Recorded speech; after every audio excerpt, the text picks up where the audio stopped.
இன்றைக்கி கேரளா ஸ்பெஷல் எரிசேரி தான் பண்ண போகிறேன். 1 கப் காராமணியை நைட்டே ஊற போட்டு எடுத்து வச்சுருக்கிறேன். 2 கப்பு மஞ்சள் பூசணிக்காய் எடுத்து வச்சுருக்கேன். இதை பரங்கிக்காயின்னு சொல்லுவாங்க. சின்னதாக கட் பண்ணி எடுத்துருக்கேன். இப்போது காராமணியை வேக வைக்கிறேன் நான். அது கூடவே பூசணிக்காயும் வேக போட்டுறேன். சேர்ந்து வேகட்டும். 1/2 ஸ்பூன் மஞ்சத்தூள் போடுறேன். வேகட்டும். பாதி வெந்த பிறகு அதுக்கப்புறம் உப்பு போட்டுக்கலாம்.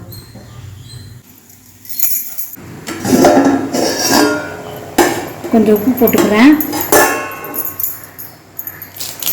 4 கருவேப்பிலை போட்டுக்கலாம்.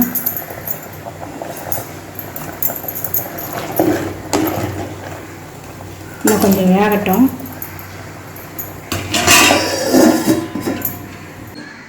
அரை மூடி தேங்காய் எடுத்துருக்கேன்.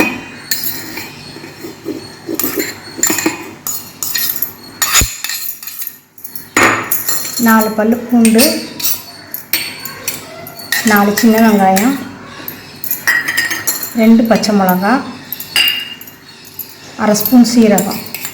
நம்ம நைஸாக அரைச்சிட்டு வந்துடலாம். தண்ணி ஊற்றி தான் அரைக்கணும். நம்ம அரைச்சிட்டு வந்துடலாம். வெந்துடுச்சு. இப்போது தேங்காய் அரைச்ச விழுத ஊற்றிடலாம்.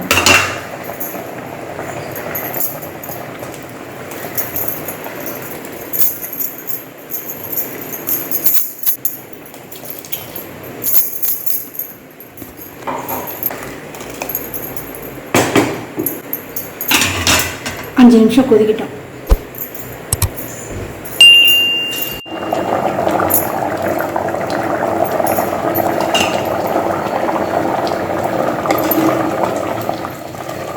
தேங்காய் கொதிச்சிருச்சு.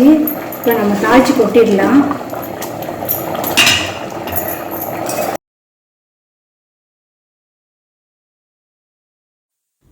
கடாயில் தேங்காய் எண்ணெய் தான் ஊற்றுறேன் தாளிக்கிறதுக்கு. அப்போ தான் ருசியும் மணமும் நல்லாயிருக்கும். இப்போ கடுகு உளுந்து போடுறேன். கருவேப்பிலை 4 போடுறேன். 2 காஞ்ச மிளகா கிள்ளி போடுறேன். 1 கப் தேங்காய் துருவலை போட்டு நல்லா ஃப்ரை பண்ணணும். கொஞ்சம் கலர் மாறணும். அது வரைக்கும் நல்லா வறுப்படணும். நல்லா வறுப்படணும் தேங்காய். இப்போது தாளித்து போட்டிடலாம்.